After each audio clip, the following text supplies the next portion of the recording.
Ya, kembali lagi di Suara Dewan bersama saya dan juga Bapak Bardan Saidi. Pak, untuk cara menganalisis faktor-faktor penentu disiplin kerjanya para aparatur sipil negara ini seperti apa nih, Pak? Pertama jam kerja. Jelas, Ya. tapi molor. Molor juga. Ya, di awalnya ada si upaya ya dengan pemberlakuan absen elektronik ya. Tapi kemudian di banyak tempat itu juga sudah tidak terlihat lagi ya. Yang dengan alasan rusak dan sebagainya. Dirusakin mungkin ya? Disiram teh kadang-kadang.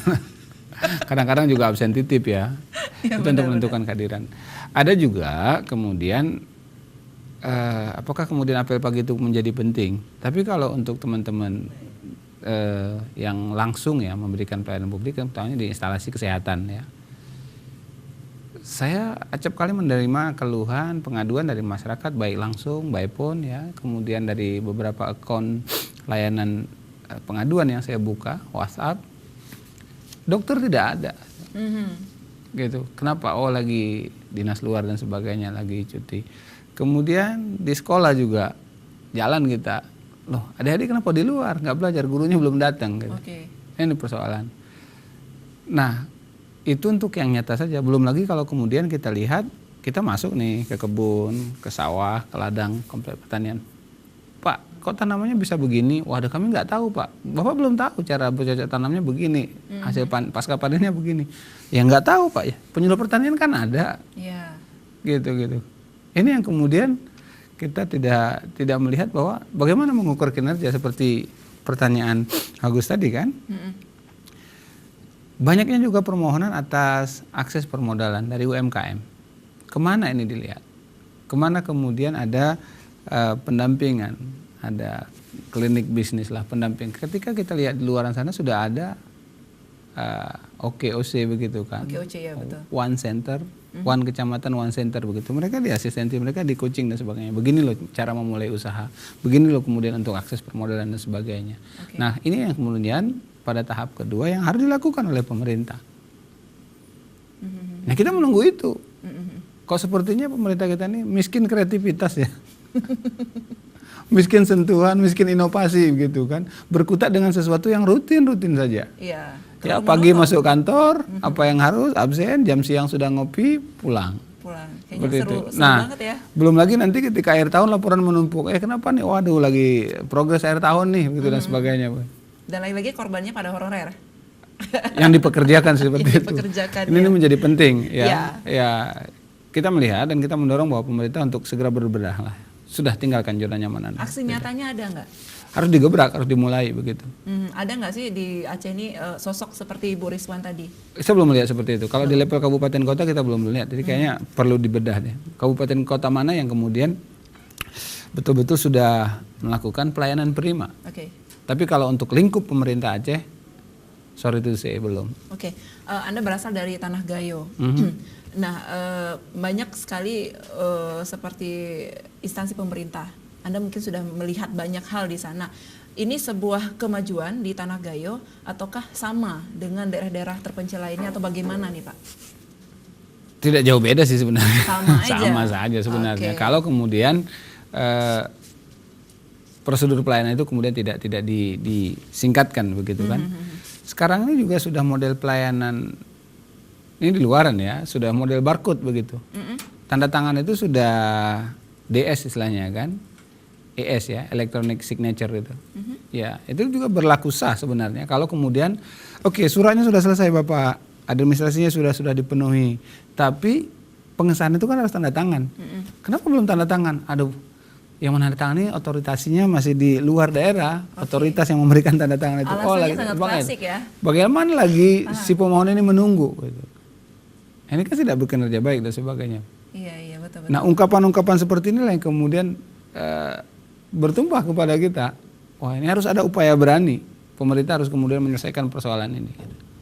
Nah pertanyaannya adalah bahwa kinerja aparatur pemerintahan, aparatur sipil negara kita ini masih belum berorientasi pada pelayanan prima, pelayanan maksimal yang berorientasi pada pelayanan publik.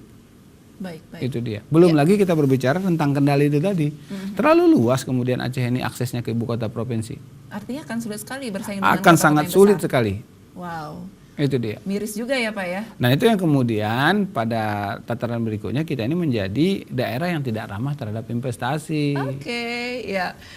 Aduh, saya jadi speechless nggak tahu mau ngomong apa nih ya. Pemirsa, Anda mungkin punya pertanyaan seputar ya tema kita pada malam hari ini, perhatian Dewan terhadap manajemen kinerja aparatur sipil negara. Mungkin bisa ngasih tahu unek-uneknya kepada Bapak Bardan Saidi. Ya, kebetulan kita lagi duduk bareng nih di Suara Dewan pada malam hari ini. Biar Bapak Bardan langsung menjawab ya mungkin ya Pak ya.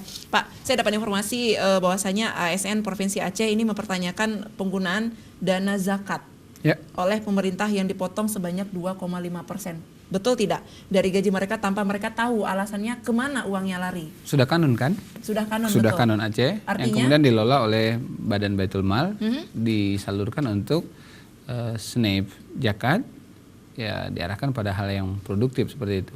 Dan kalau kanon itu tidak mungkin tidak tahu. Ya. Nah, kalau selain gaji mereka untuk zakat, katanya juga honor. Ada juga tunjangan juga dipotong. Namanya itu adalah zakat profesi. Zakat profesi, ya, betul. bagi yang profesi itu kalau honor tidaklah. Oke. Tidak kan zakat juga kan memperhitungkan haul dan nisabnya gitu kan. Ada takaran-takaran tertentu yang kemudian ditetapkan oleh Badan Baitul Mal. Oke, baik. Nah, kemarin baru PKA nih Pak, kita berbicara masalah aparatur ASN nih. Dengan adanya PKA selama kurang lebih 10 hari ya, kurang lebih 14 hari 14 lebih. 14 hari kurang lebih. Soalnya saya belum masuk nih PKA ya kan. PKA atau PKL nih? PKL. Ini melihat banyak, artinya juga PNS dan juga aparatur juga bolos kerja. Iya. Iya, karena katanya dalihnya nonton PKA. Benar sekali. Iya. Saya harus jaga stan nih katanya. Ini masyarakat jadi banyak juga yang jaga stan kan yang bertugas dong. Iya. Yang bertugas, tapi kalau Sabtu Minggu atau sore kan nggak ada masalah. Artinya bahwa jangan kemudian kegiatan yang sunat didahulukan. Didahulukan. Belum lagi nanti karnavalan ini Agustusan gitu kan. Ya. Nah, ini kan acara 4 tahun sekali nih Pak. Anda sudah melihat bagaimana untuk perkembangan Aceh ke depannya PKA tersebut. Seharusnya itu menjadi panggung yang ramah terhadap memperkenalkan Aceh ke dunia luar begitu kan. Tapi saya tidak melihat poin pentingnya dari pagelaran akbar seperti itu ya. Kalau kemudian menelisik kepada dana 70 miliar itu. Gelontoran anggarannya untuk itu begitu kan. Nah, baru kita dilihat emang berkesenian untuk menampilkan khazanah budaya Aceh itu kemudian menjadi penting, itu menjadi program bersama. Tapi value apa yang kita dapatkan dari sebuah perhelatan besar ini tadi? Apa hanya kemudian untuk menguatkan solidaritas budaya sebagai perekat pemersatu bangsa?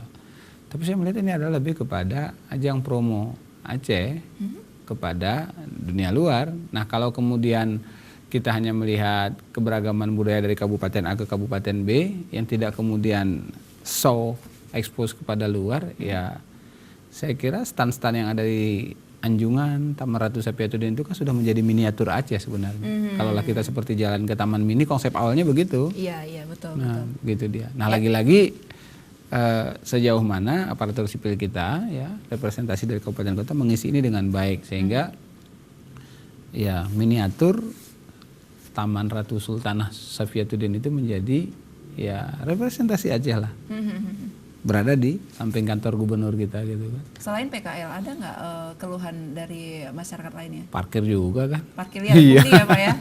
Nah sebenarnya kemacetan juga di mana-mana begitu betul, kan. Nah, betul. Oke Pak, kembali lagi nih. Tadi kita membahas masalah seperti di rumah sakit umum pemerintah di Aceh ini. Itu yang memberikan layanan langsung ya? Iya betul sekali.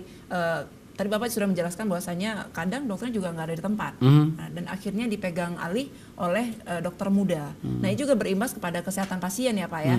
Nah ini kalau tidak di tempat itu harus ada alasannya, apakah kemudian berlaku sip atau tidak. Nah kalau kemudian tidak ada penjelasan, komplainnya akan terus bertumpuk. Oke. Nah kapan jadwalnya, bagaimana, kan begitu. Seperti masyarakat harus apa tahu. PR-nya nih Pak? PR-nya kemudian orientasi pelayanan kita belum sungguh-sungguh. Iya, belum sungguh-sungguh berorientasi pada pelayanan publik yang ramah. Oke. Nah, harusnya kita seperti apa? Harusnya seperti apa? Bahwa aparatur sipil negara itu juga harus menyadari bahwa ya keberadaan mereka itu adalah berkhidmat untuk pada masyarakat. Karena apa? Karena mereka menerima gaji loh dari masyarakat yang membayar pajak untuk dilayani begitu. Oke. Iya, serius. Aduh, gimana jadinya ya? Nah, kita berbicara masalah hukum nih Pak. paling banyak sebenarnya asosiasi bantuan hukum bagi ASN ini di Provinsi Aceh bertujuan untuk apa sih Pak? Itu sebenarnya kan prosedur untuk maklumat pelayanan itu tadi ya.